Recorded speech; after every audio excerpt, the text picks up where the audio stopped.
लिखे जो खत तुझे तुमने मुझको हंसना सिखाया।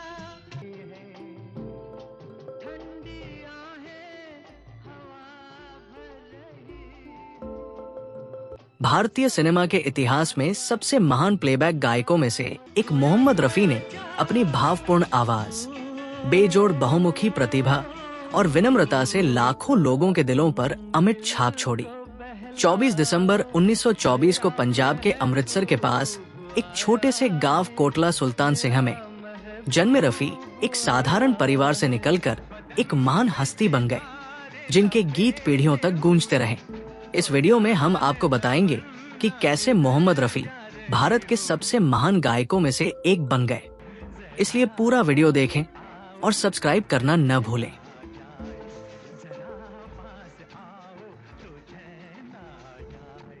प्रारंभिक जीवन और संगीत यात्रा।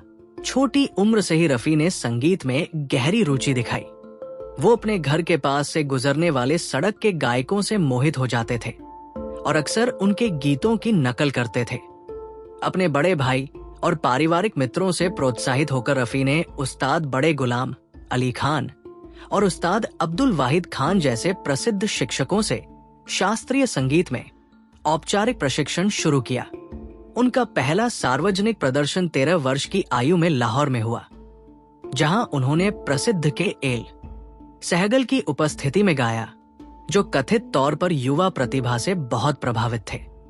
रफी ने पंजाबी फिल्म गुल बलोच 1941 में अपनी शुरुआत की, लेकिन 1940 के दशक में बॉम्बे, अब मुंबई जाने के बाद ही उनका करियर सही मायने में परवान चढ़ने लगा। उन्हें हिंदी सिनेमा में अपना पहला ब्रेक फिल्म गाँव की गोरी 1945 के गीत अजी दिल हो काबू में से मिला, लेकिन उन्हें असली सफलता संगीत निर्देशक नौशाद के नेतृत्व में मिली, जिन्होंने रफी की क्षमता को पहचाना और आजीवन उनके सहयोगी बन गए। स्वर्ण युग और बेजोड़ बहुमुखी प्रतिभा। मोहम्मद रफी का करियर 1950 से 1970 के दशक में चरम पर था, जिसे अक्सर हिंदी फिल्म संगीत का स्वर्ण युग माना जाता है। अलग अलग अभिनेताओं और शैलियों के अनुरूप अपनी आवाज को ढालने की उनकी क्षमता ने उन्हें दिलीप कुमार, देव आनंद, शम्मी कपूर, राजेंद्र कुमार और बाद में अमिताभ बच्चन और ऋषि कपूर सहित कई प्रमुख पुरुषों की पसंदीदा आवाज बना दिया। रफी अपनी अविश्वसनीय गायन रेंज और भावनात्मक गहराई के लिए जाने जाते थे। चाहे वो 14वीं का चांद जैसा रोमांटिक गीत हो, न तो कारवां की तलाश है जैसी कव्वाली हो, ऐ मेरे हमसफर जैसा चंचल गीत हो, या मन तड़पता हरि दर्शन को आज जैसा भावपूर्ण भजन हो। रफी ने हर गीत को भावना और कुशलता के साथ जीवंत कर दिया। उन्होंने अपने समय के लगभग हर प्रमुख संगीत निर्देशक के साथ काम किया। नौशाद, एस.डी. बर्मन, शंकर जयकिशन, ओ.पी. नैयर, लक्ष्मी कांत प्यारेलाल और आर.डी. बर्मन कुछ नाम। अपने शानदार करियर में उन्होंने हिंदी, पंजाबी, बंगाली, मराठी, तेलुगु, कन्नड़, गुजराती और यहाँ तक कि अंग्रेजी, फारसी और अरबी सहित कई भारतीय और विदेशी भाषाओं में 7,000 से अधिक गाने रिकॉर्ड किए। विनम्र व्यक्ति। अपनी विशाल प्रसिद्धि के बावजूद रफी उल्लेखनीय रूप से विनम्र और जमीन से जुड़े रहे। अपने मृदुभाषी स्वभाव और आध्यात्मिक दृष्टिकोण के लिए जाने जाने वाले उन्हें उनकी सादगी और उदारता के लिए उद्योग में बहुत सम्मान दिया जाता था। वो अक्सर संघर्षरत निर्माताओं और नए लोगों के लिए मुफ्त में गाते थे या मामूली शुल्क लेते थे। वो विवादों से भी दूर रहते थे।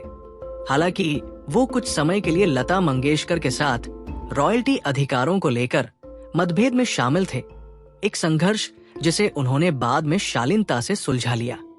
रफी ने एक शांत निजी जीवन जिया, अपने परिवार और संगीत के प्रति समर्पित रहे।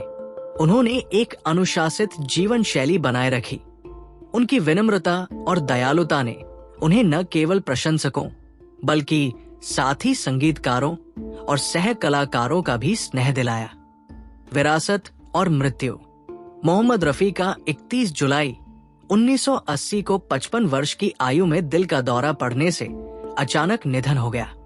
उनके निधन पर पूरे देश में शोक मनाया गया। भारत सरकार ने राष्ट्रीय शोक दिवस घोषित किया और मुंबई में उनके अंतिम संस्कार में हजारों प्रशंसक शामिल हुए। उनकी मृत्यु के दशकों बाद भी रफी के गीत रेडियो, फिल्मों, रीमिक्स और लाइव प्रदर्शनों के जरिए आज भी जिंदा है।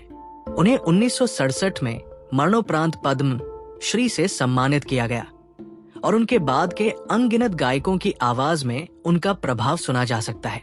उनकी बेमिसाल विरासत ने उन्हें भारत की स्वर्णिम आवाज और प्लेबैक गायन के बादशाह जैसे खिताब दिलाए। निष्कर्ष, मोहम्मद रफी का भारतीय संगीत में योगदान अतुलनीय है। गीतों के जरिए भावनाओं को व्यक्त करने की उनकी क्षमता, एक कलाकार के रूप में उनका अनुशासन और एक इंसान के रूप में उनकी विनम्रता उन्हें न केवल एक किंवदंती बनाती है बल्कि एक शाश्वत प्रेरणा भी बनाती है। उनकी आवाज एक सांस्कृतिक खजाना बनी हुई है जो समय और भावनाओं के गलियारों में गूंजती रहती है, हमेशा ताजा, हमेशा प्यार की जाने वाली। तारीफ करूं क्या उसकी जिसने तुम्हें बनाया। कृपया हमारे चैनल बॉलीवुड न्यूज तड़का को लाइक और सब्सक्राइब करें ताकि आप हर रोज बॉलीवुड की खबरों और कहानियों के वीडियो मिस न करें। हम हर रोज बॉलीवुड की खबरों, विवादों और पुरानी कहानियों के बारे में वीडियो बनाते हैं। कृपया सब्सक्राइब करें। आपका एक सब्सक्राइब हमारे लिए बहुत महत्वपूर्ण है और हमें और अधिक प्रेरणा देता है। ओ मेरी महबूबा महबूबा महबूबा